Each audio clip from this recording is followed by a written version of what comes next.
Et c'est pour ça qu'on Et vous dit, regarde, mettre des likes, mettre des commentaires. Franchement, allez-y, les mecs. Ça coûte rien. Il n'y a pas de frais pour mettre des likes. Faites-le. Franchement, faites-le. là, on est rentré un peu dans les jeux de mots aussi. Mais Théodore. pour répondre pour répondre à ta question, alors, qui c'est qui a entraîné l'autre dans la crypto? Je pense que je peux lever la main directement parce que c'est globalement moi qui vous ai traîné dedans. Ça a commencé par Thibaut où je lui en parle et puis il me dit mais c'est quoi ton truc? C'est chiant, c'est de la technique, c'est pas intéressant. Et puis à force de le tanner, il a fini par s'y intéresser. Et je pense que la fièvre est partie un peu dans ce sens-là. Elle est partie vers Théo derrière. Je sais pas, toi, Théo, qui c'est qui t'a le plus tanné par rapport aux crypto? Je pense que c'était Thibaut à l'époque, hein, parce qu'on n'était pas forcément. Voilà, donc je pense que c'est Thibaut qui était très. Ouais, il tanne en fait. Après, il s'est calmé un peu, mais je vous assure que. On m'appelle le Au rabot. début, quand il s'était mis là-dedans, en fait, on en parlait H24, donc du coup, forcément, à force, je m'y suis piqué un peu au jeu, mais c'est vrai que au début, et même en fait, je pense qu'il y a toujours cet effet-là où quand tu commences à rentrer dans la crypto, que tu te rends compte, surtout si tu l'attaques avec The Bitcoin Standard, bon, qui était un peu dépassé et tout, mais surtout le côté cypherpunk, souveraineté monétaire, tu regardes des trucs, ça te fout la pression, on va tous être esclaves, les CBDC, tout ça, et en fait, ça te prend tellement à cœur que tu as envie d'en parler à tout le monde, te dire mais c'est super important, tu te rends pas compte et tout.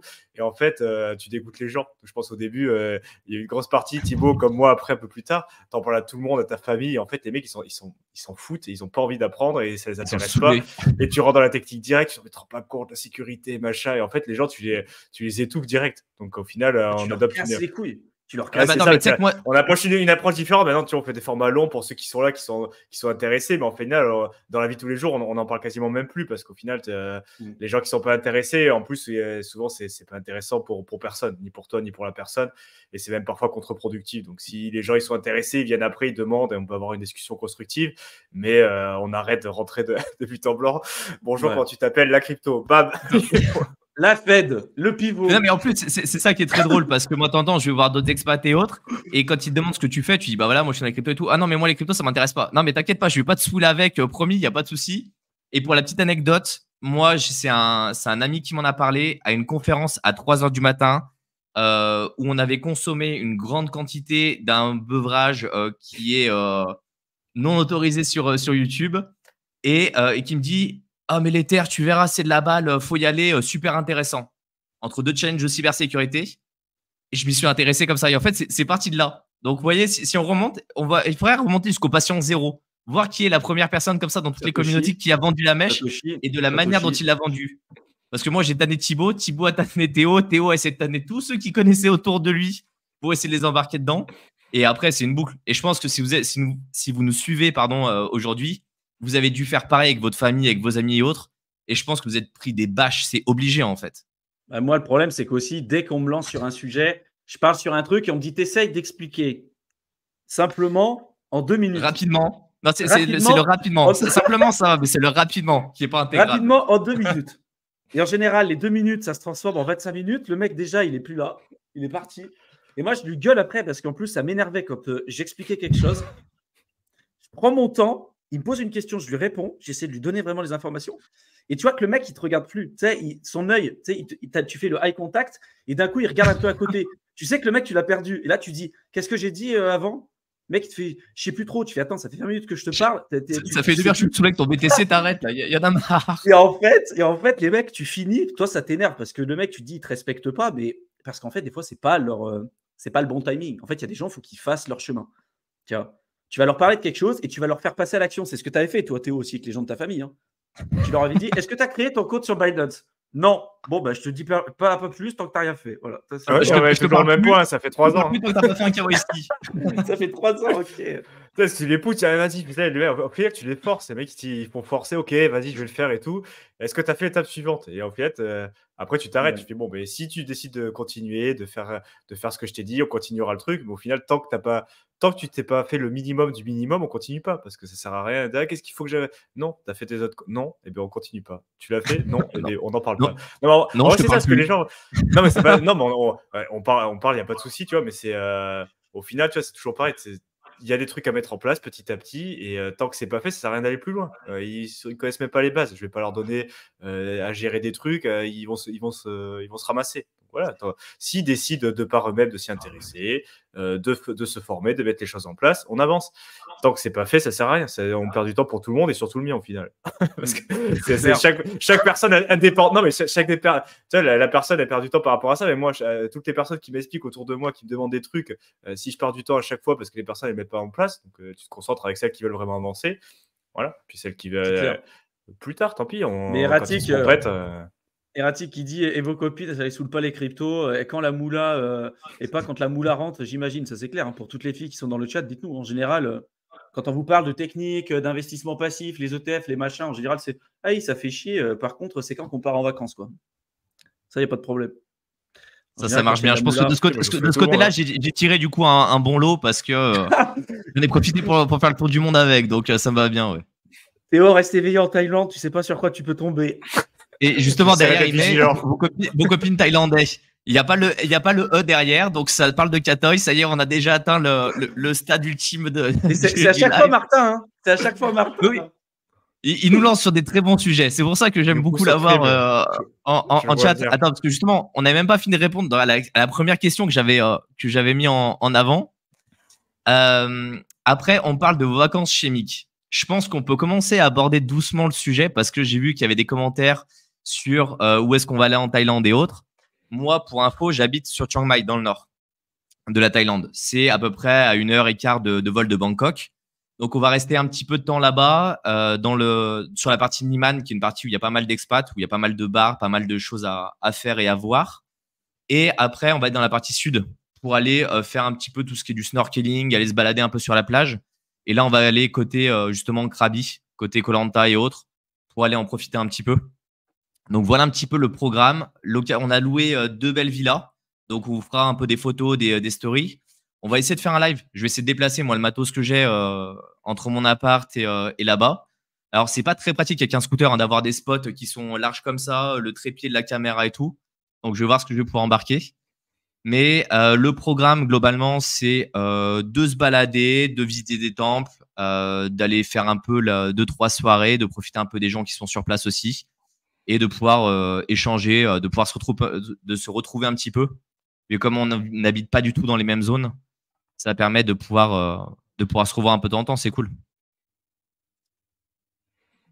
Je vois, il y a plein de commentaires. J'essaie de franchement les prendre au fur et à mesure. Ouais, effectivement, censurer Martin. D'ailleurs, je sais pas ce commentaire que je suis en train d'écrire. Je le vois en train d'écrire des choses là. Ouais. Ta chaîne voyage, bah ouais, si vous la connaissez pas, j'ai une chaîne moi sur le voyage. De toute façon, il y a le lien normalement sur. Oh mais j'en peux plus. Je suis désolé là, je commence à bégayer, je commence à être en PLS ce soir. Je suis pas le seul. Bah ouais, mais à ma petite défense, il est quasiment minuit chez moi. Voilà, donc j'ai passé ma semaine, j'ai fait comme vous et je commence à bégayer à cette heure-là, donc ça commence à être dur. Mais oui, j'ai une chaîne voyage où je fais pas mal de vlogs, où je parle un petit peu de la vie d'expat et autres. Donc, ça vous intéresse, bah, vous pouvez la retrouver, ça s'appelle Matka Voyage. Il y a le lien dans la description. Et un petit vlog, j'en ai fait. Je faisais pas mal de crypto balades l'année dernière. J'avoue que cette année, j'ai moins le temps et j'ai eu moins l'occasion. Mais on fera pas forcément un vlog, mais on en parlera. Je pense qu'on fera pas mal de stories ou ce genre de choses. Ouais, tu vois, un live posé, on verra comment on fera le truc, mais ça sera pas là. Oui, on est tous un peu sur un bureau, un peu sérieux et tout, et on pourra pas déconner comme ce qu'on pourrait faire dans la vraie vie, parce qu'il y a aussi le règlement de YouTube. Ça, les gens s'en rendent pas compte. Mais, on peut pas dire n'importe quoi. On peut pas rien que si aujourd'hui on voulait faire on avait fait les apéros crypto. Ça, les gens ils le savent pas. Mais les apéros crypto, ça faisait des années qu'on avait lancé ça. Et le problème, c'est que les apéros crypto, si vous n'avez pas un apéro, en fait, c'est un peu nul. C'est-à-dire que nous, l'idée, c'était de faire un truc où on était avec une petite bière, machin et tout. Le problème, c'est que si vous êtes sur YouTube, rien qu'avec une bière, en fait, vous vous faites censurer et vous pouvez même vous faire supprimer votre vidéo et pire, votre chaîne. Donc, c'est ça qui est un peu difficile. Et je pense que ce qu'on fera, c'est peut-être un format beaucoup plus simple où on mettra une caméra. Je ne sais pas comment on s'organisera, Mickaël, mais voilà, on se mettra sur un canapé.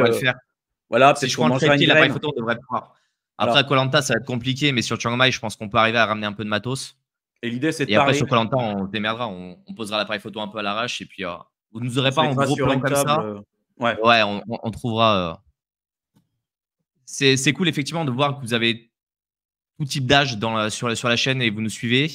Biscaloulou qui dit 2 fils de vos âges, vos darons doivent être fiers de vous, biais de l'affect. Ouais, ça fait plaisir pour le peu de contenu qu'ils regardent. Après, je suis pas sûr qu'ils comprennent bien le concept de la crypto et autres. C'est un peu nébuleux, pardon. Mais effectivement, on a des très bonnes relations et ça fait plaisir. Ouais, Ils moi, nous ma mère, supportent en c'est tout cas dans marrant. ce qu'on fait. Elle met des likes sur toutes les vidéos, elle commente toutes les Ouais, chaînes c'est de fou. tout le monde. C'est fou. Et des fois, je lui dis, mais t'as mis un like et tout. Tu regardes les vidéos et tu oh non, toi c'est un peu chiant tes vidéos parce que c'est trop compliqué. Je fais d'accord. En fait, elle met des likes, tu vois, elle met des commentaires et tout, mais en fait, elle comprend pas. Moi, il regarde pas du tout. Et là, quelques fois où elle était regardée, elle fait putain, j'ai regardé la dernière vidéo, ça m'a déprimé, j'ai rien compris. Forcément, elle était tombée sur la vidéo où je parlais des AMM, des algorithmes à produit constant. Enfin, elle est tombée sur les 2 fois où elle l'a regardé, les 2 fois où c'était sur des vidéos les plus techniques que j'ai publiées sur la chaîne. Donc, forcément, elle y connaît rien. Ça, bon, bref, ça n'a pas été l'expérience fructueuse, quoi. Ah bah, moi, sur la cyber, c'est à chaque fois. À chaque fois qu'elle tombe sur une vidéo de la cyber, elle me dit, mais pourtant, c'est censé être accessible à peu tout le monde. Mais je comprends rien, c'est que du langage technique et tout. Bon, après, c'est bien, hein, tu te présentes bien, mais c'est trop compliqué. Et du coup, c'est cool, ils sont toujours là en permanence à nous soutenir, donc ça fait plaisir, ouais. Il y avait Martin qui disait l'appel téléphonique, c'est avec un de vous deux. Alors oui, par contre, moi, avant la Thaïlande, j'aurais pas le temps de prendre quelqu'un au téléphone. En général, c'est nous deux qui nous en occupons avec Mickaël. Mais sans doute que tu tomberas avec Mickaël s'il a des dispos. Après, le plus simple, Martin, c'est envoie-nous un mail là à contact@tokensinvaders.com. Hop, je te mets l'adresse dans le chat. Comme ça, je traite et on se cale un horaire directement ensemble. Parce qu'en fait, je peux ouvrir quelques créneaux. Le problème, c'est que ça tombe pas forcément super bien pour vous en France parce que j'ai les 5 heures de décalage en plus et que j'ai quand même aussi une vie sur place. Donc après, je trouve un créneau, mais il faut qu'on passe en direct. Ce sera plus simple en tout cas. Surtout là sur la période avec l'arrivée de Thibaut, Théo en Thaïlande. Attends, je voulais juste rendre ça. On s'est fait piquer notre concept. L'apéro crypto, on s'est fait piquer notre concept. Ouais, mais en même temps, on l'avait pas ultra développé. On l'avait pas Non, mais bon. Mais voilà, au moins, c'est dire que ça intéressait, c'est cool. Et Martin, ouais, je suis au fruit, mais bon, il y a un moment, faut pas tout faire, faut pas tout faire. Faut être gentil ce soir. Et Julien qui disait Théo et Thibaut, vous êtes dans quel pays, vous? Toujours en France? Théo? Ouais, c'est à vous de répondre parce que là, il n'y a pas mon nom dans la liste. Hein. Non, moi, je suis pas en France. Moi, je vis en Espagne. Voilà. Je dirais pas la ville, mais je suis en Espagne. Et moi, pour l'instant, je suis toujours en France. C'est pas top, mais bon, moi, il fait beau. Il fait clairement très beau. Est-ce qu'il fait aussi chaud que chez moi en ce moment? Parce que j'ai quand même beaucoup rigolé quand vous m'avez envoyé des photos avec la température. Nous, ça fait un mois qu'il fait à peu près la même température. Ben 44 ressenti 50, non, il fait pas 44 ressenti 50, non. Non, regarde, attends. J'ai une alerte sur le téléphone, on le verra pas sur la cam. Ils mettent demain 41 et le matin 26. Donc c'est-à-dire un ressenti 40-42. Ouais, c'est bien. Quoi. Théo, il va couler cette limace. Théo, il va se liquéfier quand il va arriver ici. Je vais vous voir débarquer à l'aéroport, vous allez ouvrir les portes, vous allez faire. Clairement.